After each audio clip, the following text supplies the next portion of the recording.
Assalamualaikum warahmatullahi wabarakatuh. Alhamdulillahirabbil alamin. Alhamdulillahilladzi nahmaduhu wa nasta'inuhu wa nastaghfiruhu wa natubu ilayhi. Wa asyhadu an la ilaha illallah wahdahu la syarika lah. Wa asyhadu anna Muhammadan abduhu wa rasuluh. Wassalawatu rabbi wa salamuhu alaihi wa ala alihi wa sahbihi wa ala kulli man ihtada bihadihi wa istanna bi sunnatihi wa qatafa atharahu ila yaumiddin, amma ba'd.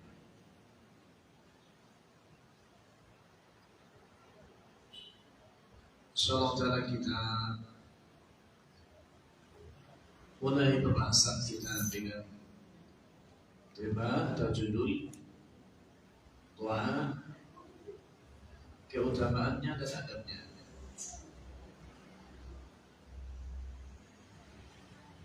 Ibadah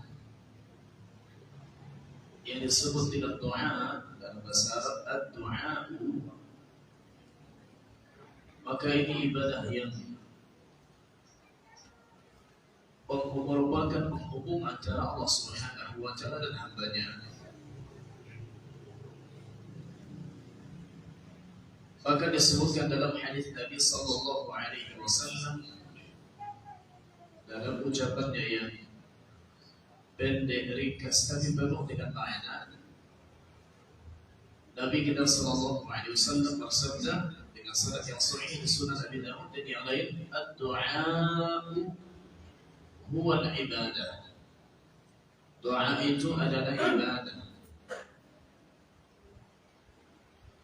Dan datang dalam riwayat yang lain, dan ini masyhur di kalangan sebagian orang tapi tidak sahih dari kalam Nabi sallallahu alaihi wasallam, ad-du'a'u mukhul ibadah. Doa adalah otaknya ibadah. Yang sahih, doa itu adalah ibadah itu sendiri.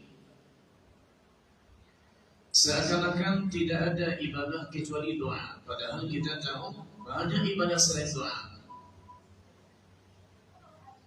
Padahalnya dalam syariat kita seperti sabda Nabi sallallahu alaihi wasallam, al-hajju arafah. Haji itu arafah. Tapi coba kita tanya ke jemaah haji yang sudah berangkat, apakah haji hanya arafah saja?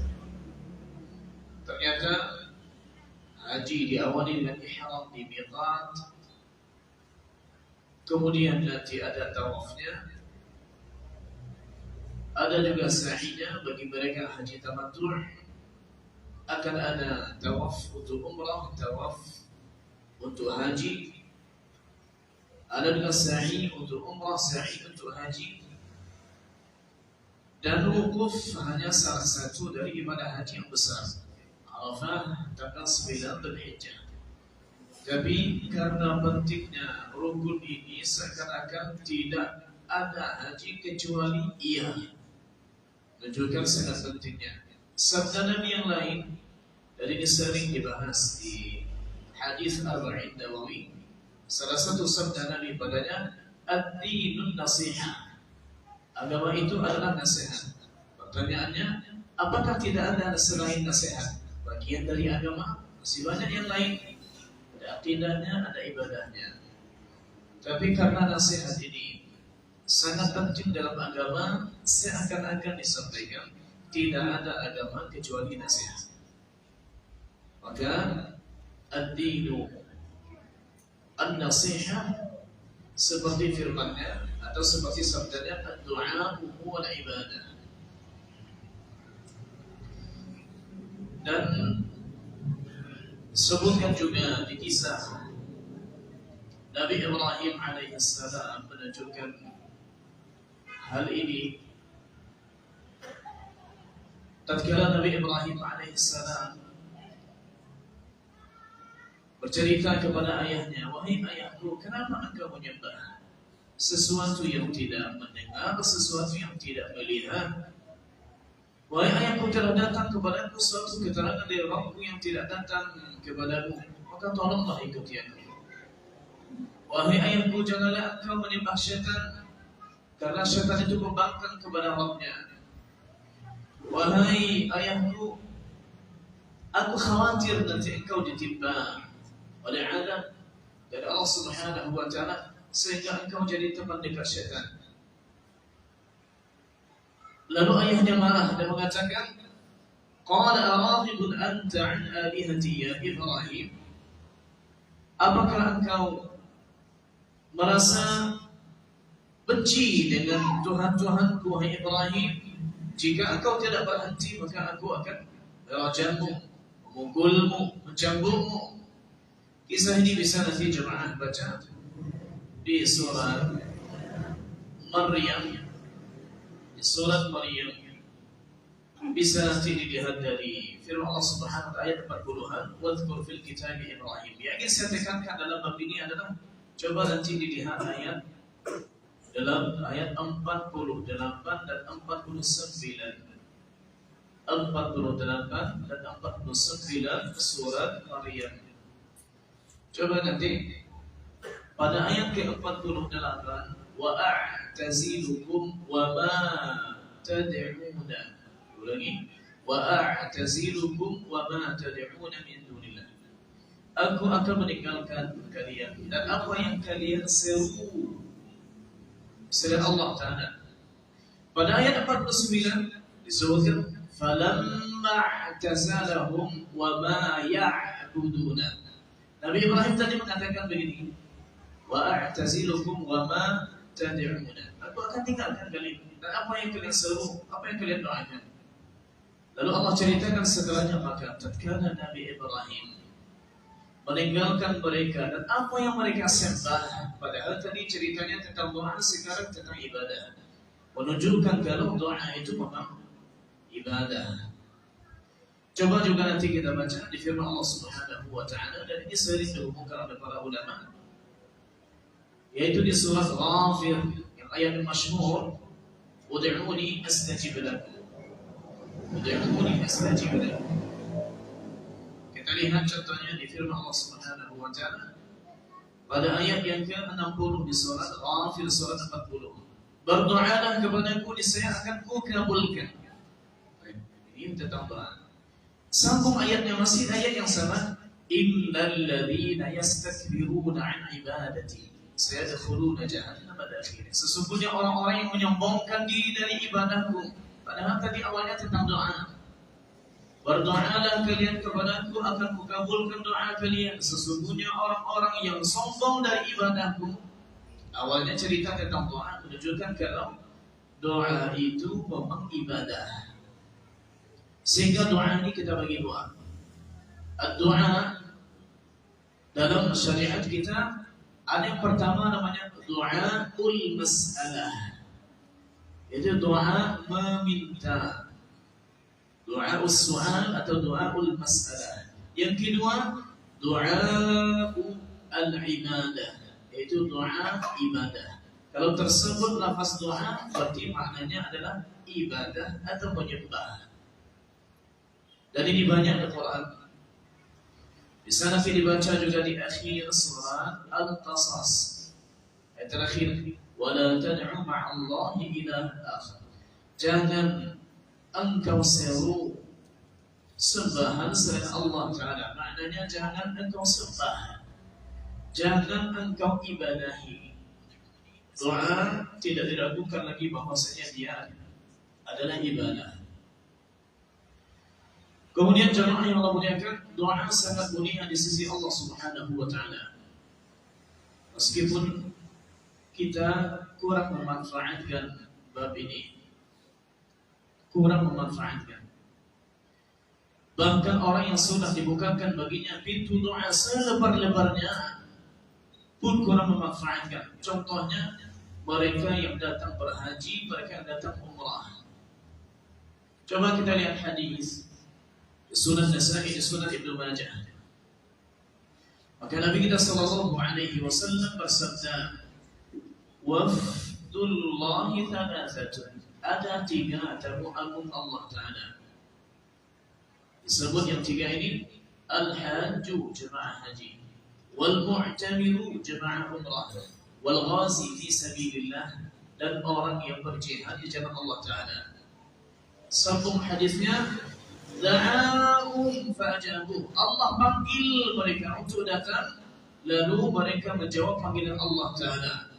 Dipanggil berhaji, dipanggil berumrah, dipanggil berjihad, lalu mereka jawab labbaik Allahumma labbaik. Di penghujung hadis, wasa'aluhu fa'atahum, lalu mereka meminta kepada Allah Ta'ala. Doa yang pertama itu doa masalah. Mereka meminta, mereka memohon, fa'atahum, maka Allah memberikan permintaan mereka. Artinya di saat haji umrah ini ibadah luar biasa dan dibukakan pintu ijabah doa. Tapi masih banyak yang lalai untuk melakukan ibadah ini menunaikan haknya. Sebutkan dalam hadis Nabi sallallahu alaihi wasallam di Sunan Tirmidzi dengan sanad yang hasan, laisa syai'un akrama 'ala Allah min ad-du'a. Tidak ada sesuatu yang lebih mulia di sisi Allah daripada doa. Sebetulnya kalau kita lihat, kalau kita nampung-nampung begini kepada manusia minta-minta, semakin banyak kita minta, semakin hina kita di hadapan orang.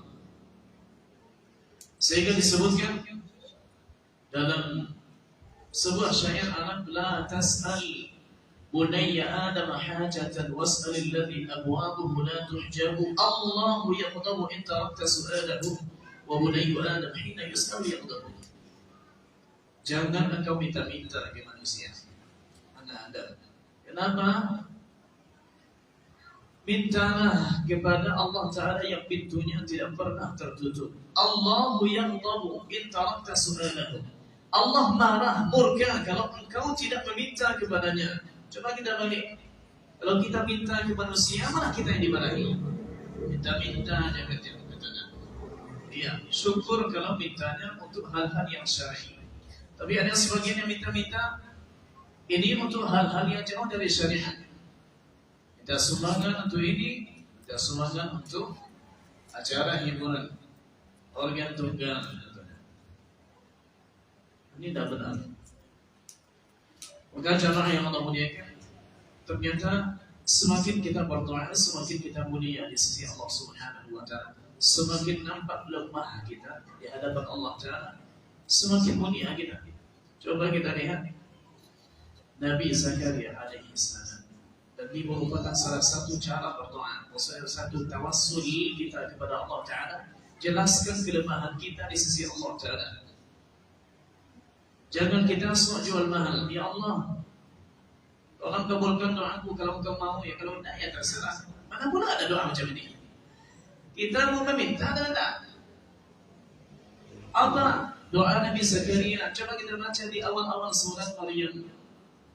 Dzikru rahmati rabbika 'abdahu Zakaria idh nada rabbahu nidaan khafiyyan qala rabbi inni wahana al-'azmu minni washta'ala ar-ra'su shayban. Ya Allah, wahana al-'azmu minni, tulanglah Rabbku. Usia dah lanjut, washta'ala ar-ra'su shayban, rambut sudah berkobar seperti api, maksudnya dah putih berubah. Beliau jelaskan kelemahan beliau. Ya Allah, cita-cita ada, impian ada, hasrat ingin punya anak, tapi beginilah keadaan. Semakin kita kadukan kepada Allah Ta'ala, semakin kita mulia. Dari ini bertolak belakang kalau kita terlalu banyak curhat kepada orang. Kita sudah sampaikan semuanya supaya banyak dibagi, ternyata yang dikasih segitu juga. Kalau kita sudah curhatnya sudah penuh curhatnya, ya. Tapi dikasih segitu juga, malu kita. Kemudian jemaah yang Allah muliakan, doa juga merupakan jalan terkabulnya keinginan.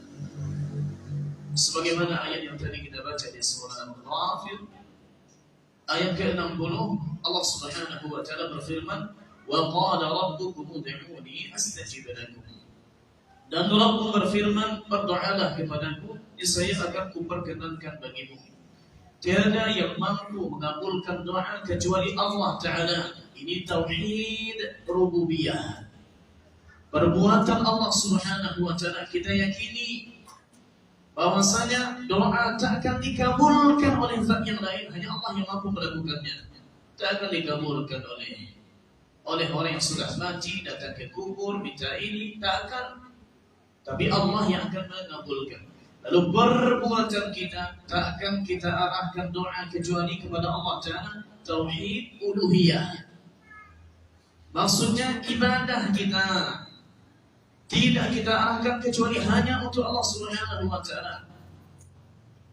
Ini yang disebut dengan tauhid uluhiyah, tauhid ibadah. Tauhid rububiyah meyakini perbuatan Allah Subhanahu wa Ta'ala hanya Ia yang dapat melakukannya. Tiada mengetahui yang gaib kecuali Allah. Tiada bisa menyembuhkan kecuali Allah. Tiada yang bisa menyembuhkan kecuali Allah Ta'ala. Tidak ada yang bisa untuk menciptakan, menghidupkan, mematikan, mengatur alam ini semuanya kecuali Allah Ta'ala. Ini tauhid rububiyah. Kemudian yang keempat, doa merupakan bukti kedekatan hamba dengan Rabb-Nya. Sebagaimana firman Allah Subhanahu wa Ta'ala di ayat 186 surah Al-Baqarah, dan ini masyhur dibaca di Ramadan. Wa idza sa'alaka 'ibadi 'anni fa inni qarib ujibu da'watad da'i idza da'an. Jika hamba-hambaku bertanya kepadaku tentang aku, maka sesungguhnya aku dekat. Allah Subhanahu wa Ta'ala dekat dengan ilmunya, dekat dengan pengawasannya. Meskipun kita paham zat Allah Subhanahu wa Ta'ala di atas arsy, di atas langit yang 7 sana. Dan disebutkan dalam hadis bahwa Allah Subhanahu wa Ta'ala setiap malam tatkala tinggal sepertiga terakhir dari waktu malam sebelum subuh, Allah Subhanahu wa Ta'ala turun dengan zatnya, turun berdasarkan kemuliaannya. Tak usah pula kita fikirkan, berarti kalau Allah turun dari arah atau dari atas arsy turun ke langit dunia ini, langit nomor 1, berarti Allah sekarang berada posisinya antara langit dunia dengan langit kedua, antara bumi dengan langit kedua, berarti terkurung di sana. Siapa yang bilang demikian? Cukup kita yakini bahwasanya Allah Subhanahu wa Ta'ala turun. Tapi haruskah turunnya seperti turunnya makhluk? Tidak. Laisa kamitslihi syai' wa huwa as-sami'ul basir. Kita cukup mengiyakan dalam bab apakah Allah turun? Iya. Bagaimana turunnya Allah Ta'ala? Sudah masuk bab takyif. Wallahu a'lam. Allah yang lebih tahu. Kita bilang yatanazzalu tanazzulan yaliqu bi jalali. Allah turun dengan kaifiat turun yang sesuai dengan keagungannya. Kita tidak diberi ilmu dalam bab ini. Tak harus contohnya tatkala ada sesuatu yang ini, berarti dia langsung disama dengankan. Allah mendengar, ya, sami', betul. Allah maha melihat, basir, ya. Manusia juga begitu, ya. Bahkan kita baca setiap pagi Jumat di surah Al-Insan, hal ata 'alal insani hinun minad dahri lam yakun syai'an madhkura inna khalaqnal insana min nutfatin amshajin nabtalihi faja'alnahu sami'an basira. Kami jadikan manusia mendengar ia juga, melihat ia juga. Tapi masalahnya, apakah mendengar kita sama dengan mendengar Allah Ta'ala? Tidak. Apakah melihat kita sama dengan melihat Allah Ta'ala? Tidak. Ini aqidah dalam bab al-asma' was-sifat, tauhidul asma' was-sifat. Kemudian Allah Subhanahu wa Ta'ala mengatakan, sesungguhnya aku dekat, aku mengabulkan permohonan orang yang berdoa apabila ia memohon kepadaku. Maka aqidah yang benar tentang Allah Ta'ala, Allah Subhanahu wa Ta'ala, Allah di atas arsy dengan kemuliaannya dan ilmunya meliputi semua makhluk. Adapun aqidah yang mengatakan Allah di mana-mana, berarti kita egois, Allah ikut juga sama kita egois. Kita masuk agama. Atau Allah tidak di mana-mana, berarti tidak ada. Dengan pemahaman bahwa jika Allah kita bilang begini, maka Allah bertempat dan segala macam ini sudah boleh masuk ke sana. Cukup kita bilang, dan sekian banyak dalil. Ar-Rahmanu 'alal 'arsy istawa, thumma istawa 'alal 'arsy. Kata Zainab bintu Jahsy, tazawwajani Rabbi min fawqi sab'i samawat. Allah menikahkanku dari atas langit yang 7 sana. Tapi arah ke mana? Arah ke sana atau arah ke sana? Wallahu a'lam. Allahu akbar. Allah lebih besar. Nah, selesai masalah. Kita fikirkan pula bagaimana caranya sampai besok pagi. Takut saya jarumnya tidak lulus lagi besok pagi. Maka tidak usah dipikirkan sampai begitu. Dah kita bilang Allah Maha mendengar. Iya, seperti apa? Wallahu a'lam, sesuai dengan zatnya yang mulia. Baik. Yang kelima, doa bisa menolak takdir buruk. Sebagaimana dalam hadis Nabi sallallahu alaihi wasallam di Sunan At-Tirmidzi dan Ibnu Majah, la yaruddu al-qada'a illa ad-du'a'u. Tiada yang bisa menolak qada kecuali doa. Ada di rukun iman yang ke-6, yaitu beriman kepada takdir baik dan takdir buruk, atau terkadang diredaksikan beriman kepada qada dan qadar. Apa itu qada dan apa itu qadar? Banyak khilaf pendapat ulama dalam bab ini, bervariasi. Sebagian mengatakan bahwasanya qadar adalah rancangan, qada adalah aksi dari rancangan itu, perbuatan. Dan ini banyak juga ulama mengatakan demikian, termasuk Syekhul Islam Ibnu Taimiyah rahimahullah taala. Sebagian mengatakan takdir yaitu sesuatu yang Allah rancang dan sudah terjadi, sehingga jika terjadi sesuatu tidak sesuai dengan keinginan kita, dianjurkan kita membaca qadarullahi atau qadarallahu wa ma syaa fa'il. Ini adalah takdir Allah Ta'ala. Apa yang Allah kehendaki, Allah lakukan, Allah perbuat, karena sudah terjadi. Adapun rancangan yang belum terjadi, maka inilah yang bisa dirubah dengan doa. Apa dalil Ustaz? Pertama hadis yang tadi. Yang kedua, di doa qunut witir yang oleh sebagian kaum muslimin dibaca di qunut subuh bagi yang meyakininya. Tapi hadis tentang masalah Nabi melakukan qunut di waktu subuh dan tidak meninggalkannya sampai meninggal dunia, maka hadis ini tidak sahih secara sanad. Diriwayatkan Imam Baihaqi di Sunan Al-Kubra, tapi salah satu sanadnya seorang rawi bernama Abu Ja'far Ar-Razi, dan kebanyakan ulama menghukumnya dhaif, tidak sahih. Tapi ala kullin disebut doa qunut yang diajarkan kepada cucunya Hasan, Allahumma hdini fi man hadait, wa afini fi man afait, wa tawallani fi man tawallait, wa barik li fi ma a'tait. Apa sambungnya? Wa qini syarra ma qadarta la qadaita. Ya Allah, jagalah aku dari keburukan sesuatu yang telah Engkau qadakan. Engkau telah mengqadakannya, Engkau telah menetapkannya. Tapi Allah, tolong jaga aku dari keburukan itu. Apa maksudnya? Yaitu qada yang telah Engkau tetapkan dalam catatan tapi belum Engkau perbuat. Karena kalau sudah Allah perbuat lalu kita ingin merubah, apalagi gunanya? Sudah terjadi. Ini dimaksud dengan qada di sini, yaitu rancangan dari Allah Subhanahu wa taala sudah ada tapi belum dilakukan. Belum dilakukan. Kemudian yang keenam, menuai ridha Allah Ta'ala dan menepis murkanya. Di antara keutamaan doa, menuai ridha Allah Ta'ala dan menepis murkanya. Rasulullah sallallahu alaihi wasallam bersabda, "Innahu man lam yas'alillaha yaghdab alaihi." Sesungguhnya siapa yang tidak meminta kepada Allah, maka Allah akan marah kepadanya. Berarti Allah bagi kita tempat meminta segala kebutuhan. Ini salah satu makna dari kata as-samad. Qul huwallahu ahad, Allahus samad. Salah satu makna as-samad dari 8 makna kata ulama tafsir, yaitu Allah tempat meminta segala kebutuhan makhluk.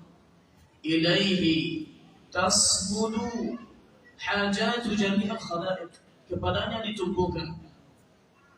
Maka kita tidak meminta-minta kepada manusia.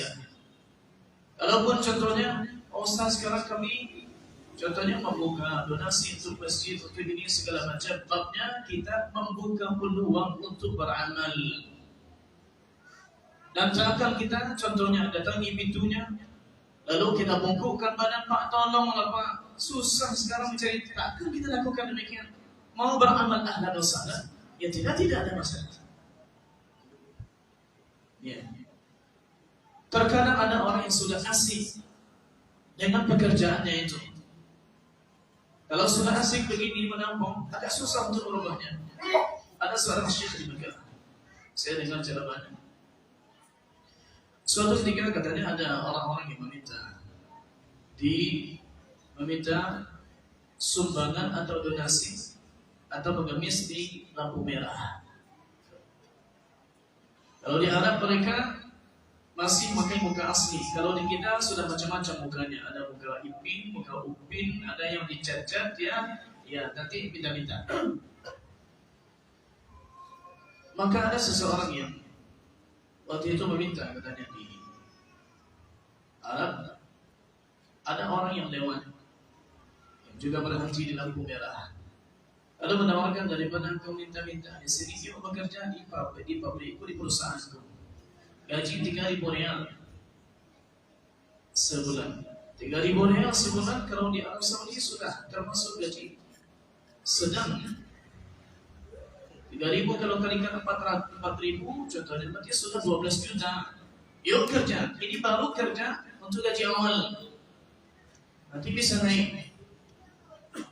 Katanya yang sudah biasa melakukan itu, di lampu merah ini saja dalam sebulan dengan kerja begini aku bisa mendapatkan 30.000 rial. Kalau dikalikan 4.000 berarti sudah 120 juta. Keasikan dengan kerja itu, tidak mau lagi kerja yang lain. Ini orang-orang seperti ini yang dimaksud dalam hadis. Tidak ada lagi daging di mukanya nanti datang hari kiamat. Laisa fi wajhihi mus'atul lahmi. Karena mukanya sudah dijual, air mukanya sudah dijual, tidak ada lagi sama di dunia.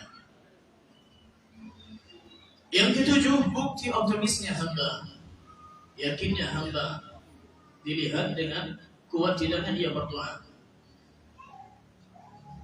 Sahabat Nabi Abu Hurairah radhiyallahu anhu, beliau berkata, sebutkan, inna adkhala an-nasi man dakhila bis-salam wa a'jaza an-nasi man ajaza 'anil du'a.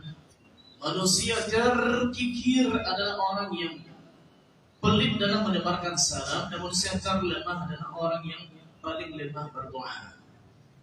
Paling lemah berdoa. Berarti inilah sebetulnya standar lemah dalam hadis Nabi sallallahu alaihi wasallam. Sekarang kita masuk ke inti pembahasan, yaitu adab-adab dalam berdoa. Adab-adab dalam berdoa. Yang pertama, ikhlas karena Allah Ta'ala. Karena doa tadi ibadah. Ibadah amal apa saja dalam hadis, innamal a'malu binniyat. Tidak sah amalan apa saja kecuali dengan niat. Lalu penggalan kedua, wa innama likulli imri'in ma nawa. Dan seseorang akan mendapatkan apa yang dia niatkan. Yang pertama, sahnya ibadah tergantung niat. Penggalan yang kedua, innama likulli imri'in ma nawa, maknanya seseorang akan mendapatkan pahala sebesar niatnya. Meskipun amalannya kecil tapi niatnya besar, bisa amalan ini menjadi besar. Kemudian yang kedua, menghadap kiblat. Dianjurkan dalam berdoa menghadap kiblat. Kecuali di mana posisi-posisi yang memang Nabi tidak mencontohkannya menghadap kiblat. Di antaranya adalah doa ketika khutbah. Maka tidak didapati Nabi ketika khutbah lalu balik kanan menghadap kiblat ketika Jumat. Atau contohnya ketika Nabi selesai salat lalu Nabi mengarah ke makmum. Di antara zikir yang dibaca oleh Nabi sallallahu alaihi wasallam setelah Allahumma antas salam astaghfirullah 3 kali. Kemudian juga ayat kursi. Di antara zikir yang dibaca termasuk dalam bab doa, Allahumma a'inni ala dzikrika wa syukrika wa husni ibadatika. Rabbi qini 'adzabaka yawma tab'atsu 'ibadaka. Di sahih Muslim. Allahumma inni as'aluka 'ilman nafi'an wa rizqan thayyiban wa 'amalan mutaqabbalan. Setelah salat subuh. Itu menghadap ke mana Nabi? Menghadap ke makmum. Karena sunnahnya seorang imam tatkala salam maka menghadap ke makmum. Karena Nabi yang contohkan demikian. Disebutkan dalam hadis, aqbala alaina biwajhihi. Nabi menghadap ke kami dengan wajahnya. Berarti arahnya sekarang ke makmum. Adapun dalam kondisi-kondisi yang contohnya tidak bisa kita menghadap ke kiblat, tidak ada masalah. Contohnya dalam perjalanan kita ingin berdoa, dan ini salah satu waktu ijabah doa. Sementara arah contoh kendaraan yang kita naiki arahnya tidak ke kiblat, tidak ada masalah. Tetap kita berdoa. Masalah Nabi menghadap ke kiblat ini terlihat dari amalan Nabi SAW, seperti berdoa di Safa, di Bukit Marwah, di Arafah, di Mina, dan juga melontar 2 jumrah pertama setelah melontar jumrah lalu Nabi menghadap ke kiblat. Maka kumpulan amalan ini Nabi menghadap kiblat diambil oleh ulama, dianjurkan berdoa menghadap ke kiblat. Yang ketiga, mengangkat kedua tangan. Mengangkat kedua tangan tatkala berdoa. Ini hukum asal. Dalam hadis di Sunan Abi Dawud dan yang lain, Inna Allah hayyun karimun yastahyi idza rafa'a al-'abdu yadayhi an yaruddahuma sifran khaibataini. Allah Ta'ala Maha malu, Maha pemurah. Allah malu tatkala seorang hamba berdoa mengangkat kedua tangannya lalu dikembalikan oleh Allah Ta'ala dalam keadaan kosong dan merugi. Tidak. Dan hadis tentang masalah mengangkat tangan dalam berdoa, ulama hadis mengkategorikan hadis mutawatir, banyak sekali jalannya meskipun dia diambil dari sekian banyak keadaan sehingga disebut hadis mutawatir ma'nawi. Nabi bersabda tentang masalah mengangkat tangan sekian hadis, perbuatan beliau sekian hadis di sekian kondisi, lalu digabungkan didapati kalau memang dianjurkan mengangkat tangan tatkala berdoa. Tinggal lagi di tempat-tempat yang memang kita yakini Nabi tidak mengangkatnya dan sengaja sepertinya meninggalkannya. Pertama, ketika khutbah. Yang ada ketika khutbah adalah Nabi memberi isyarat dengan tangannya begini. Dan seorang sahabat tatkala melihat ada khalifah dari daulah Bani Umayyah tatkala khutbah lalu berdoa begini. Lalu beliau sebutkan qabbahallahu hataini biyadaini, semoga Allah jelekkan kedua tangan ini. Sungguh aku melihat Rasulullah berdoa di mimbar tidak menambah kecuali begini. Wa asyara bi sababatihi, dia memberikan isyarat dengan sababatu telunjuknya. Kemudian doa contohnya tatkala salat ketika sujud, mana pula ada mengangkat tangan. Kita sujud begini, terus angkat tangan begini. Nah maksudnya bahkan tak sah sujud jika dalam sekali sujud tangan kedua tangan kita itu selamanya tidak menempel, atau kaki kita selamanya tidak menempel. Contohnya salat di masjid yang mungkin contohnya ada nyamuknya. Jadi baru kita sujud, kedua kaki belum lagi terjejak, tapi sudah diangkat satu untuk menggaruh kaki yang lainnya. Begini. Tidak sah sujud itu.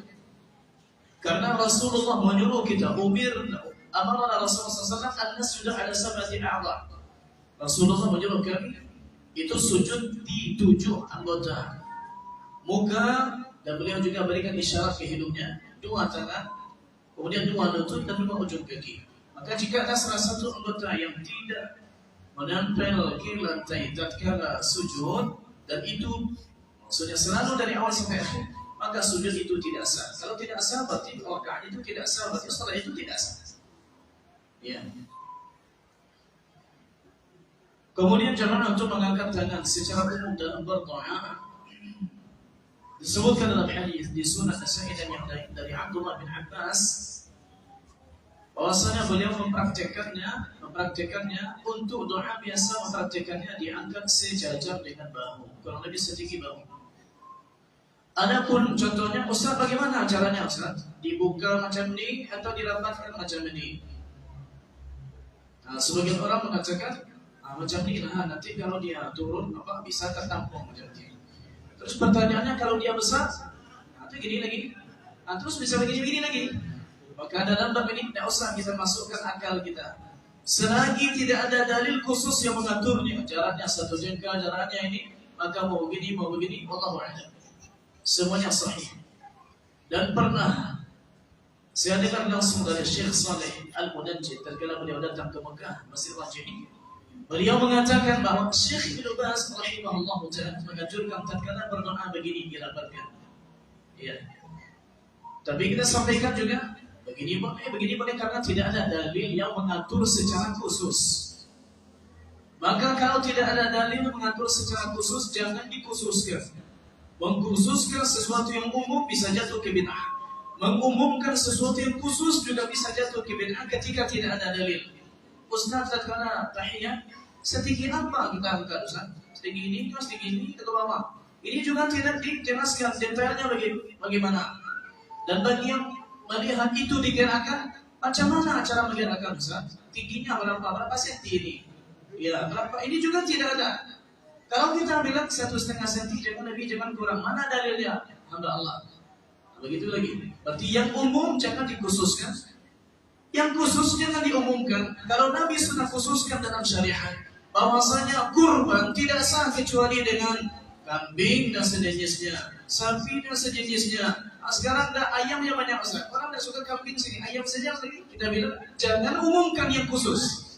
Kalau Nabi sudah pilih, jangan pilih budaya yang lain. Kacau nanti.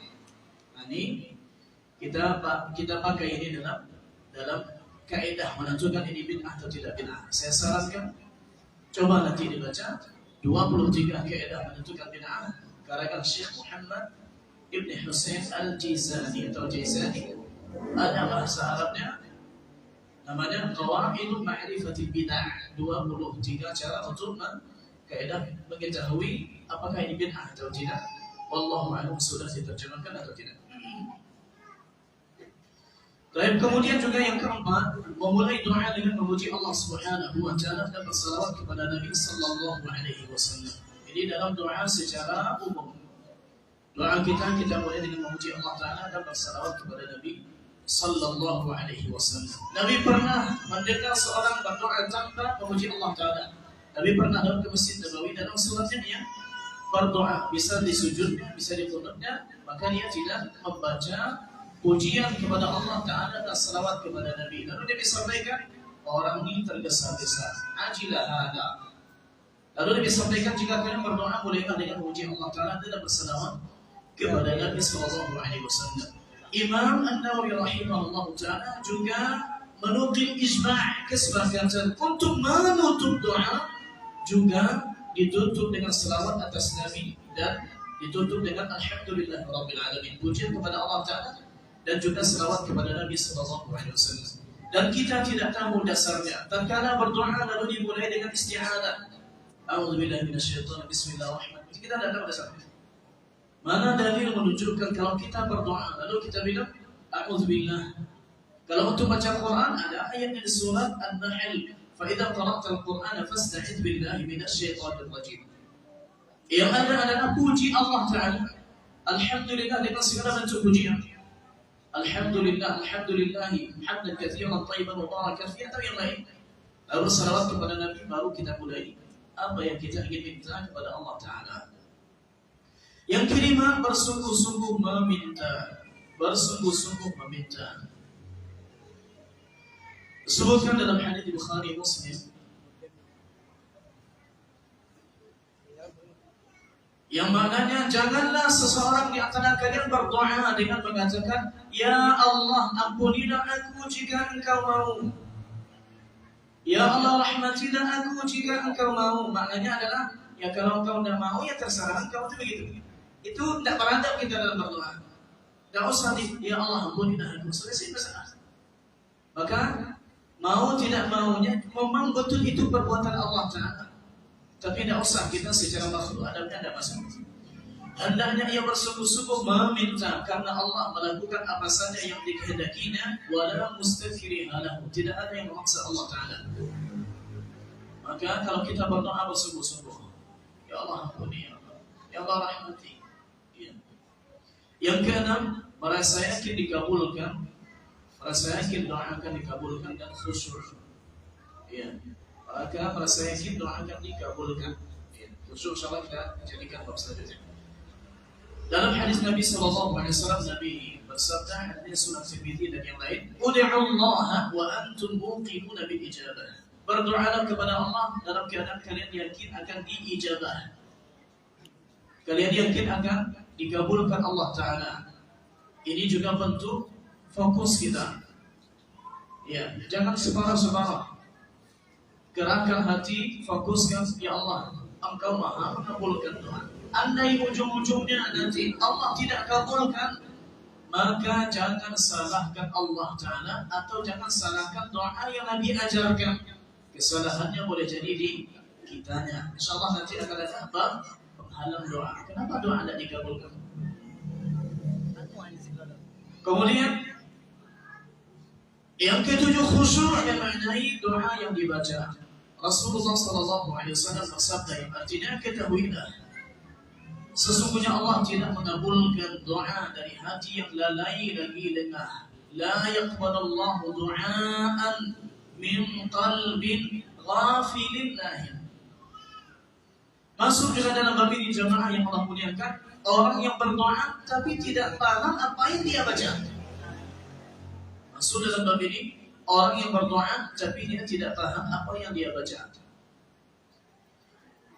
Adapun kalau dia yakin doa yang dibaca oleh imam ketika qunut atau doa yang dibaca oleh khatib ketika khutbah, doanya dirasa baik, maka doa boleh dia mengaminkannya, maka dianjurkan mengaminkannya. Nanti tinggal tanya, Ustaz, apa tadi makna doa yang dibaca?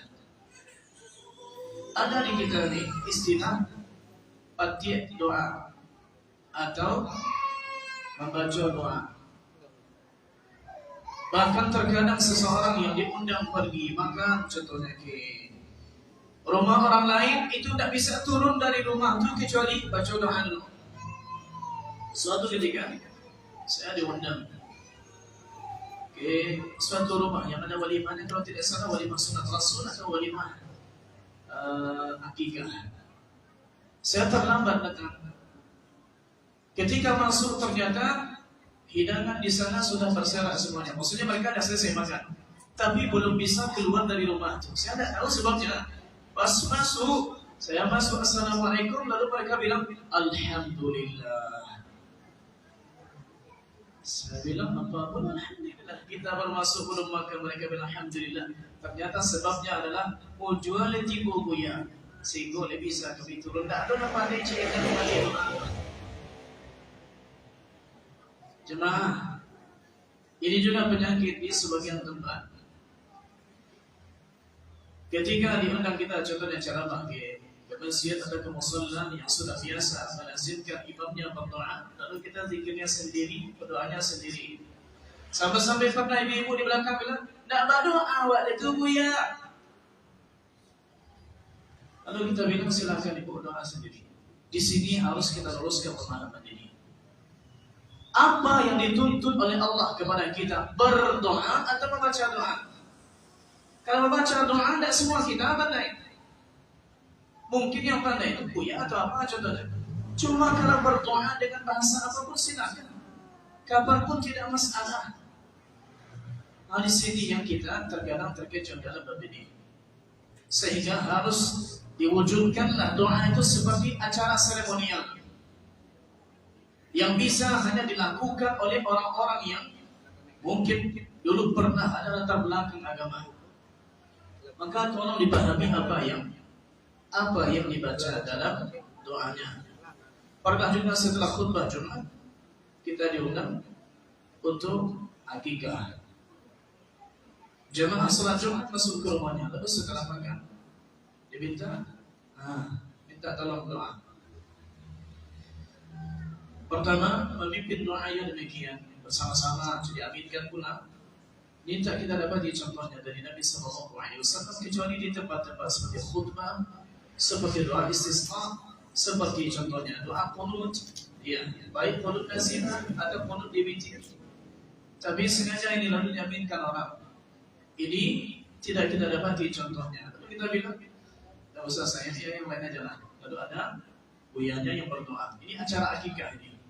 Saya simak doanya dari awal sampai akhir, tak ada satupun hubungannya dengan akikah. Bahkan salah satu doa yang dibaca itu begini, Allahumma hawwin alaina fi sakaratil maut. Ya Allah, mudahkanlah kami nanti ketika sakaratul maut. Allahu Akbar. Ini baru lahir, mati sudah dibahas. Ada mirip-mirip sikit, macam ni. Allahumma habli minas salihin, Allahumma habli minas salihin. Maknanya adalah, ya Allah, anugerahkanlah kepadaku. Itu dia berdoa lagi.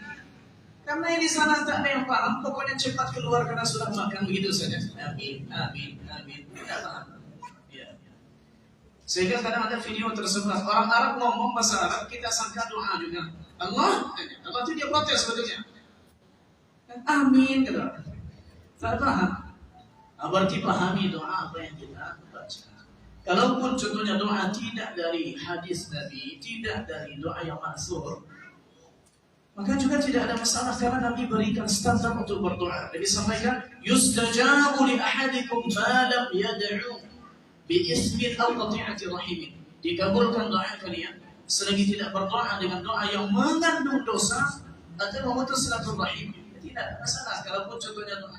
Tak ada contohnya doa yang mungkin lebih lengkap, lebih komplit kondisinya dengan kondisi kita. Ya Allah, hutang sudah sebalik pinggang, itu tak ada dalam hadis Nabi. Macam itu tak ada. Tapi kita ingin mengadukan kepada tak ada masalah. Contohnya juga, ya Allah, anak sekarang sedang ujian, luluskanlah. Itu juga tak ada di sunnah Nabi. Tidak ada masalah pun kita doakan. Berarti subhanallah ibadah doa ini itu sangat terbuka dan bisa dilakukan siapa saja. Yang penting, jangan mengandung dosa atau memutus silaturahim. Sedangkan kita minta dengan adabnya, tidak ada masalah. Kemudian juga jemaah yang Allah muliakan, yang kedelapan, adabnya bertawassul dengan hal-hal yang dibolehkan. Bertawassul dengan hal-hal yang dibolehkan. Apa maksudnya tawassul? Yaitu menjadikan sesuatu diharapkan bisa untuk mempercepat terkabulnya doa. Apapun yang kita jadikan mempercepat terkabulnya doa, di antaranya adalah tawassul dengan asma'ullahil husna. Tawassul asma'ullahil husna. Kita contohnya berdoa, ya Ghaffar ighfirli, wahai yang maha pengampun, ampunilah dosaku. Kalau kita contohnya meminta, ya Allah rahmatilah aku, apa kita sebut? Ya Rahman, ya Rahim. Kalau kita contohnya meminta, wahai pemberi anugerah, berikanlah anugerah kepadaku, apa kita bilang?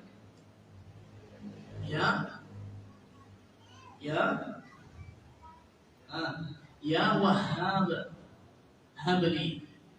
Karena Wahhab ini nama Allah Subhanahu wa Ta'ala. Maka tidak usah sensitif Wahhab ini tidak usah sensitif aja. Wahhab ini nama Allah Subhanahu wa Ta'ala. Al-Wahhab nama Allah Subhanahu wa Ta'ala. Wahhab berarti hamba Allah dari Allah yang Maha Pemberi anugerah. Ya meskipun sebagian orang lancar lidahnya menyebut yang begini, ya tidak ada masalah, syukurlah. Daripada bilang syaitan, langsung dia, tidak apa-apa kita bahas. Wahhab ini nama Allah Ta'ala. Tapi mana yang rasanya perlu luruskan. Karena banyak sekali fitnah tertuduhan berkenaan dengan dakwah Syekh Muhammad bin Abdul Wahhab. Ya. Tapi sayang yang menuduh pun tak baca.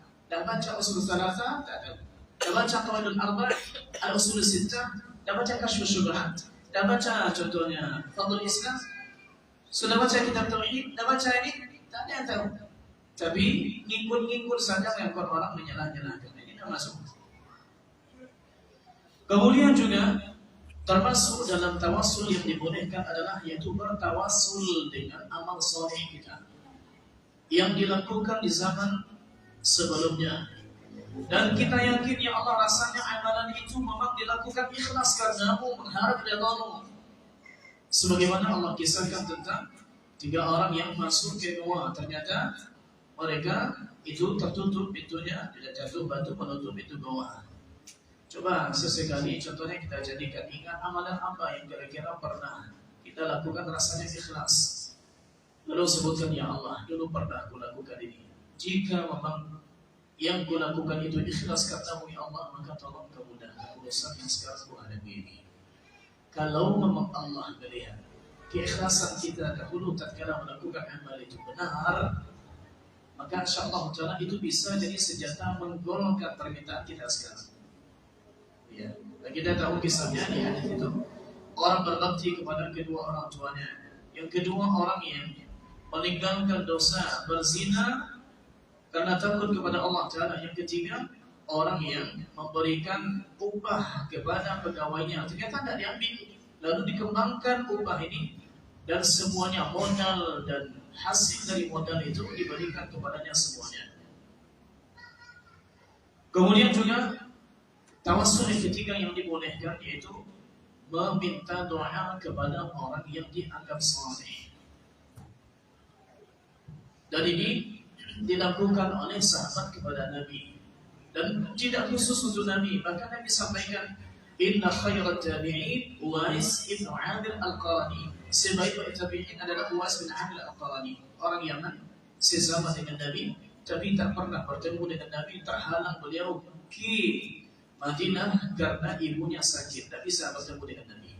Tapi Nabi sebutkan beliau ni hamba Allah dari Yaman terkena penyakit kusta kulitnya, itu semuanya sehat kecuali sesuatu di tangannya sebesar uang dirham. Jika kalian bertemu dengannya nanti, maka mintalah kepadanya untuk memohon ampun kepada Allah untuk kalian.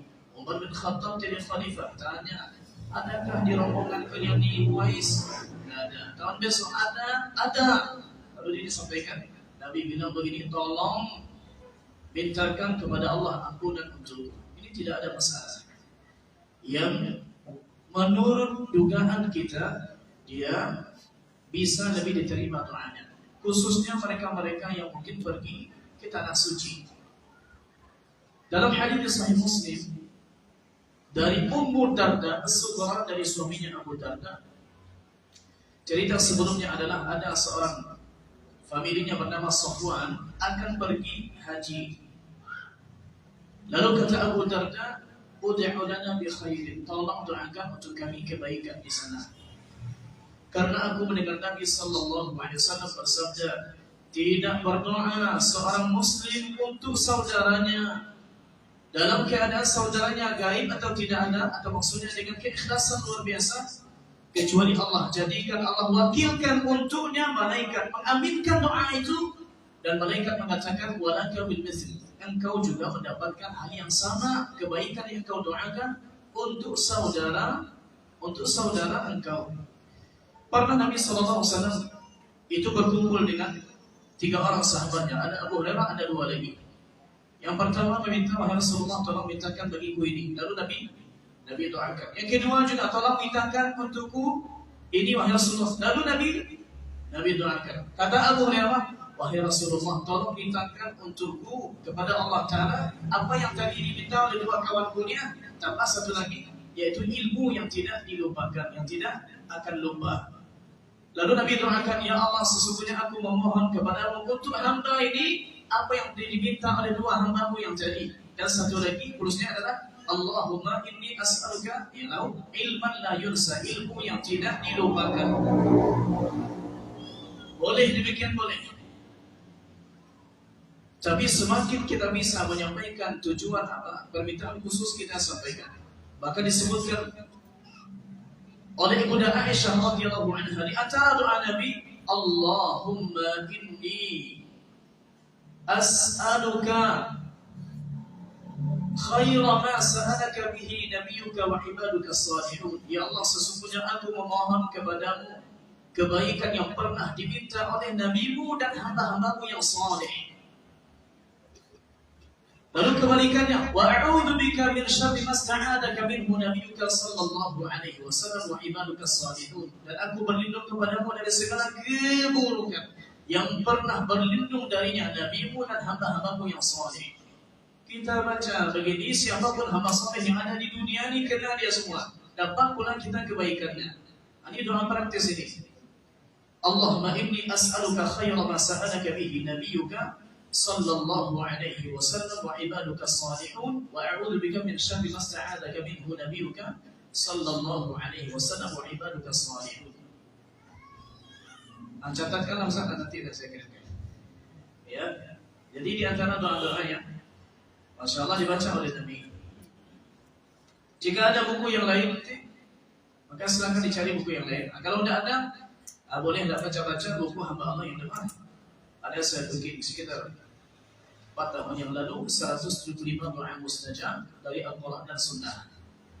Kita coba kumpulkan di Quran doa apa saja, di hadis Nabi doa apa saja, dibagi menjadi doa meminta ampunan, doa dalam ayat, doa memohon kebaikan. Doa berlindung dari keburukan, dan terakhir doa bervariasi. Dan semuanya sudah kita syarah, sudah kita jelaskan. Semua doa itu 3 kali, 2 kali di Baliko TV dan 1 kali di Hasil TV. Sampai sekarang sepertinya rekamannya masih ada. Baik. Kemudian yang ke-9 tidak tergesa-gesa. Subhanallah, kita dikejar waktu. Jangan tergesa-gesa meminta hasil. Disebutkan dalam hadis Nabi yang maknanya doa hamba akan senantiasa dikabulkan. Yustajabu li ahadikum, tapi ada syaratnya, ma lam yasta'jil, selagi ia tidak tergesa-gesa meminta hasil. Contohnya ia mengatakan, da'awtu, aku telah berdoa, falam yustajab li, tapi tidak ada nampak dikabulkan. Lalu dia berhenti. Oh jangan. Kata Nabi Zakaria, walam akum bidu'aika rabbi syaqiyya. Ya Allah, meskipun aku dah begini, tulang darahku, tak ada lagi potensi untuk punya anak, tapi aku tak akan putus asa berdoa, ya Allah. Lalu subhanallah, dapat anak ketika sudah tua. Ya Allah mampu melakukan. Jangankan contohnya tanpa dengan sebab manusia. Tak ada sebab manusia pun Nabi Isa bisa lahir dari rahim Maryam. Nabi daripada itu, Nabi Adam tak ada ayah, tak ada ibu, bisa jadi manusia juga. Allah Subhanahu wa ta'ala mampu melakukan apa yang dikehendakinya. Maka jamaah mohon dalam bab ini jangan tergesa-gesa. Jangan Ustaz, saya dah umrah, dah haji, dah doa pun ada dapat keamanan, tapi tidak ada pun hasilnya, sama saja. Saya sampaikan kepada kita, Nabi kita pernah berdoa dan tidak dikabulkan. Nabi kita pernah berdoa tidak dikabulkan.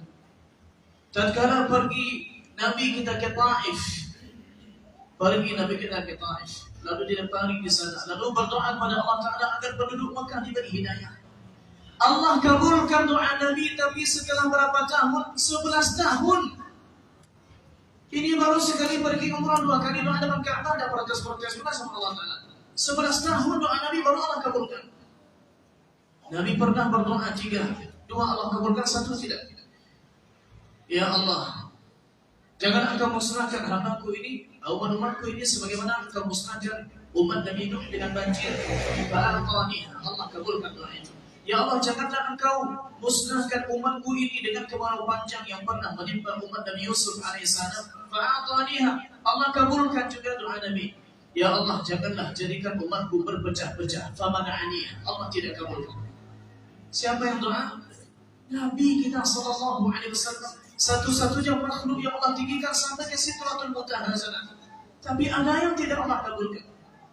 Hadis di Sahih Muslim, tatkala Nabi SAW melewati Abwa, lalu meminta izin kepada Allah Taala agar beliau minta ampun untuk ibunya Aminah.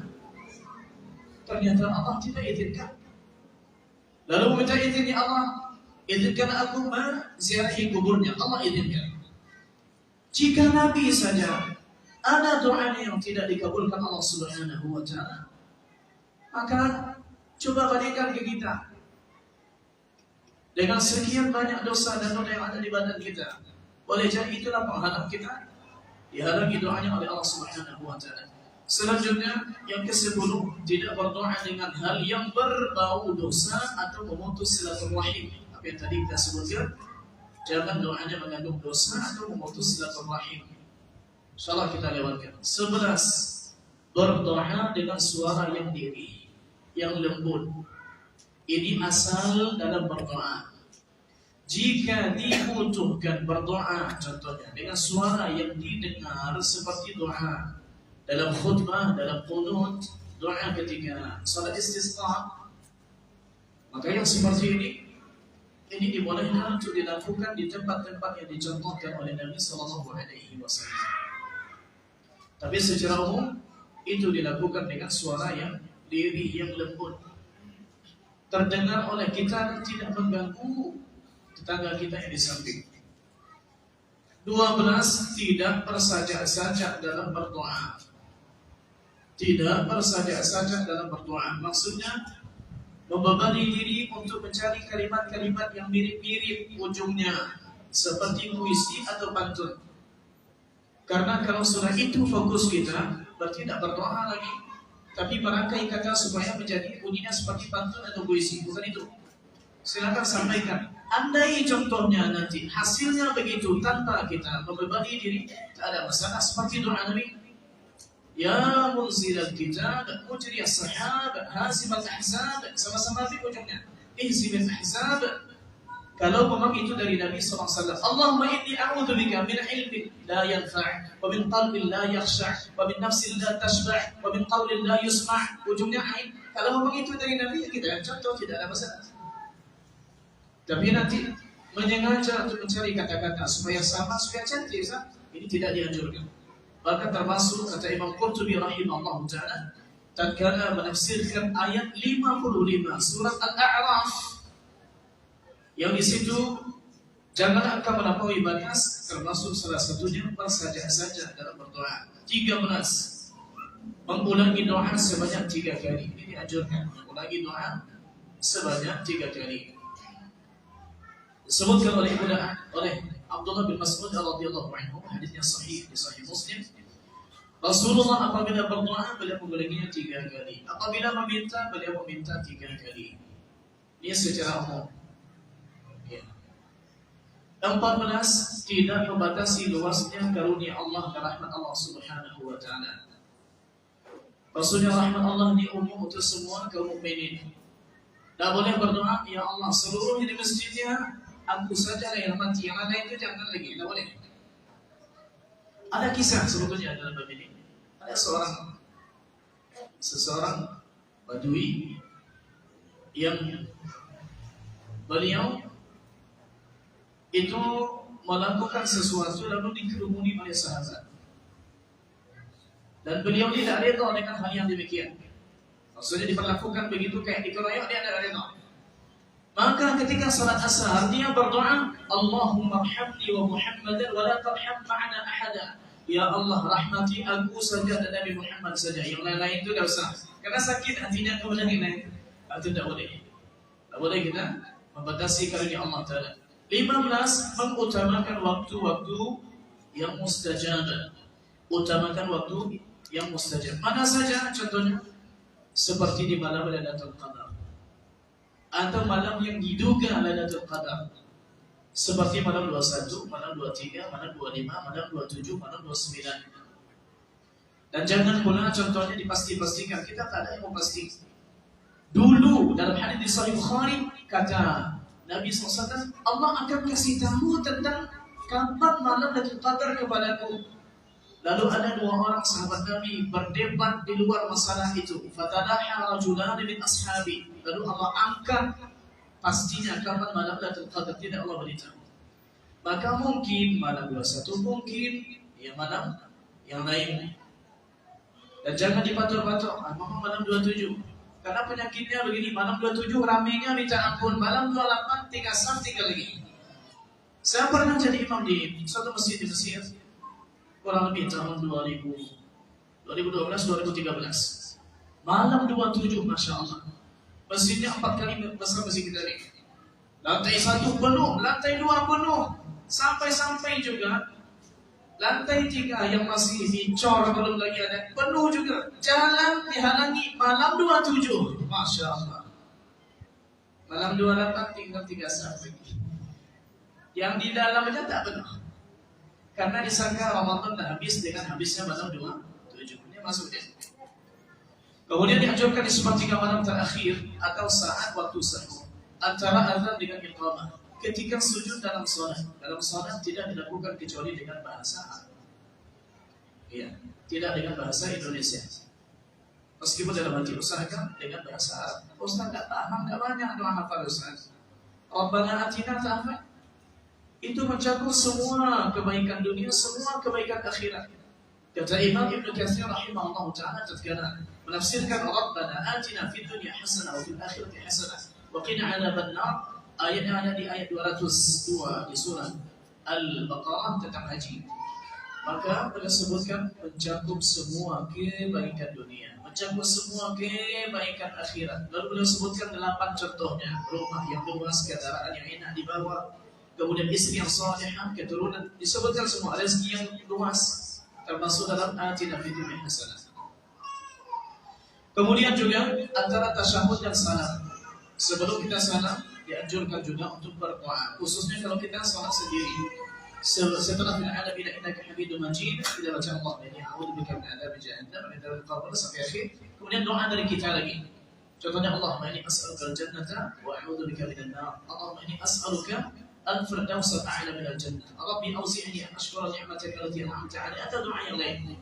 Tidak ada masalah dibaca. Kemudian juga dianjurkan yaitu di hari Jumat khususnya antara salat asar dan maghrib. Nah, sebentar lagi ini kurang lebih dianjurkan kita banyak berdoa. Menurut hadis di Sunan Abi Dawud, jika memang hadis yang tadi pagi kita jelaskan itu hadis yang ada di Sahih Muslim, memang ada illatnya atau penyakitnya menurut Imam Ad-Darqutni rahimahullah taala. Kemudian ketika ayam berkokok, karena ketika ayam berkokok dia sedang melihat malaikat. Ya, maka minta kepada Allah taala itu dari karunia-Nya. Tapi kalau sedang berbunyi keledai dengan bunyinya, berarti berlindung kepada Allah taala dari setan karena dia melihat setan. Ya. Jangan sampai nanti kita lewat ke keledai, bunyi keledainya. Hati-hati kita. Kemudian ketika sedang berpuasa, kemudian sebelum berbuka, ketika minum air zam-zam, atau ketika berhaji, khususnya di Arafah pada tanggal 9 Dzulhijjah, maka disebutkan dalam hadis khairud du'a'i du'a'u yaumi Arafah. Sebaiknya doa di hari Arafah. Harinya hari Arafah, tempatnya di Arafah. Yang mengumpulkan dua sifat ini, tempatnya iya, waktunya, maka silakan banyak doa. Penghalang terkabulnya doa. Yang pertama, tidak menjaga adab-adab doa yang tadi. Kita sebutkan 15 tadi tidak dijaga sehingga Allah mengundur terkabulnya doa atau tidak mengabulkannya sama sekali. Yang kedua, mengkonsumsi harta haram. Masih ada di badan kita harta orang atau harta yang didapatkan dengan cara haram, riba, penipuan atau yang lain. Maka untuk harta orang lain yang diambil tidak dengan cara yang hak, solusinya hanya satu, kembalikan ke yang punya. Kembalikan ke orang yang punya. Ustaz, tak ada lagi, tak tahu lagi. Dulu kawan tuh kita pinjam uangnya pas sekolah, sekarang tak tahu lagi dia di mana. Sudah 30 tahun yang lalu, tak tahu lagi. Jika mungkin mendapatkan nomornya lewat Facebook, lewat ini cari. Oh tidak, dicari orang kenal dengannya, tak tahu juga. Maka keluarkan dari uang kita senilai dengan itu, dan kita niatkan ya Allah ini untuk mengganti utang yang dulu dimasukkan ke masjid boleh atau kemanapun tidak masalah. Yang penting mengeluarkan hak orang dari harta kita. Atau harta yang didapatkan dengan cara yang tidak halal seperti riba. Maka caranya hanya dua. Yang pertama sekali, keluarkan dia dari harta kita ke orang-orang fakir miskin yang membutuhkan. Bagi kita yang mencarinya dengan cara itu haram, bagi orang miskin halal. Kemudian yang kedua, digunakan untuk kepentingan umum, kemaslahatan kaum muslimin seperti jalan atau sarana-sarana lain yang memang dibutuhkan oleh umumnya kaum muslimin seperti WC. Tapi untuk masjid tidak. Bahkan orang Arab, kenapa contohnya Hijr atau Hijr Ismail? Sebetulnya nama yang benar Hijr, bukan Ismail. Ismail tak ada hubungan dengan yang setengah Ka'bah yang begini, lalu ada setengahnya lingkaran begini. Kenapa tingginya cuma setinggi itu saja? Kenapa tak tinggi? Karena dahulu orang Arab di masa jahiliyah, mereka tidak punya uang halal yang cukup untuk meninggikan itu. Akhirnya tingginya begitu. Lalu Nabi tinggalkan tingginya segitu sampai Nabi meninggal. Akhirnya ya dibiarkan begitu. Dibiarkan itu sampai sekarang. Jika orang kafir saja untuk membangun masjid, mereka pilih-pilih uang, apakah kita kaum muslimin tidak akan lebih teliti dalam bab itu? Maka dilihat-lihat. Contohnya ada donasi dari siapa? Coba dilihat. Jika dari orang, apa kerjanya? Kalau kerjanya contoh, ini kalau ternyata dia memang ya, diketahui dia akan bersedekah dan belum bersedekah. Tapi kalau sudah dimasukkan keceringan, kita tidak tahu siapa ini, ya tidak ada masalah. Ini juga kita tidak membebani diri. Contohnya ini apakah ini tidak ada satupun jemaah yang mau nanti kalau ditanya interogasi begitu. Ya. Maka jemaah kita pastikan tidak ada yang haram termakan dalam tubuh kita. Kemudian yang ketiga, meninggalkan amar ma'ruf nahi munkar. Kemungkaran ada di depan mata, tapi lengah saja begitu, lewat saja begitu, tidak ada amar ma'ruf nahi munkar. Dalam hadis Nabi di Sunan Tirmidzi dan yang lain, dari Allah yang jiwaku berada di tangannya, hendaknya kalian menegakkan amar ma'ruf dan nahi munkar, atau kalau tidak, Allah akan mengirimkan siksanya kepada kalian, lalu kalian memohon kepadanya. Adab sudah jatuh lalu memohon, ternyata Allah tidak mengabulkan lagi. Terakhir insyaallah ta'ala sebelum ada yang menyebabkan doa juga terhalang untuk dikabulkan adalah meninggalkan amalan-amalan sunnah. Ini penting apalagi bagi kita yang sudah mengaji sunnah. Disebutkan dalam hadits qudsi di Sahih Bukhari, Allah Subhanahu wa taala berfirman, dan hamba-Ku senantiasa mendekatkan diri kepadaku dengan ibadah-ibadah sunnah hingga aku mencintainya. Bila aku telah mencintainya, maka aku akan menjadi apa yang didengarnya dengan pendengarannya. Aku akan menjadi apa yang dilihatnya dengan penglihatannya. Aku akan menjadi tujuan dari tangan yang diayunkannya, menjadi tujuan dari langkah yang diayunkan atau yang dilangkahkan oleh kakinya. Lalu di akhir hadis, bila ia memohon kepadaku, sungguh aku akan memberinya, dan bila ia meminta perlindunganku, sungguh aku akan melindunginya. Kalau ternyata sudah dilakukan amalan yang sunnah, amalan yang wajib, alhamdulillah, insyaallah ta'ala sama kita. Puasa Ramadan semua kita puasa, tapi amalan sunnah lagi beda kita. Tafadul derajat antara kita dengan kawan kita di amalan sunnahnya, puasa sunnah, salat sunnah, zikirnya, kemudian yang amalan-amalan ini yang sunnah ini yang kita kejar. Tujuannya jika amalan sunnah konsisten kita lakukan, Allah cinta kepada kita. Kalau sudah cinta, Allah sebutkan, wala in sa'alani la u'tiyanna. Jika dia minta, aku kasih. Wala in sa'alani, kalau dia minta perlindungan, la u'tiyanna, sungguh akan melindunginya. Maka jemaah dalam bab ini kita coba tunaikan adab dalam berdoa, sebagaimana juga kita jaga supaya doa kita tidak terhalang dikabulkan Allah Subhanahu wa taala. Saya yakin insyaallah taala banyak pertanyaan. Sama ini bertanya Ustaz, tapi waktu sudah ini. Insyaallah taala maghrib nanti silakan dititipkan pertanyaan, boleh dikirim ke Purbalinggo atau ditulis di kertas insyaallah taala malam nanti bersama kajian nanti malam. InsyaAllah ta'ala juga akan kita jawab biiznillah tabaraka wa ta'ala. Aqulu qawli hadha wa astaghfirullah li wa lakum. Subhanakallahumma wa bihamdika asyhadu an la ilaha illa anta astaghfiruka wa atubu ilaika. Wassalamu alaikum warahmatullahi wabarakatuh.